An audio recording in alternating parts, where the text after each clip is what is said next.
কিরে লঙ্কা ছাগলটা কিনে আনলি নাকি রে? হ্যাঁ রে ভাই। ছাগলটা তো বেশ ভালো। খাসি নাকি রে ভাই? হ্যাঁ। কি করবি বানবি? হ্যাঁ। বান। চলে গাছে জেনে নি। আচ্ছা।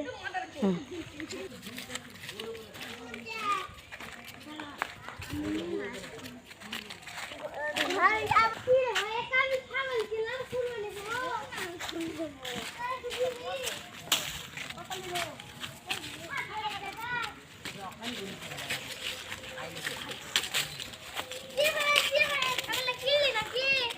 ভাই কোটা আলিলো 7,000 দেখো না আমার মতনই তো আরে ভাই না তোমার দেখা আছে দেখি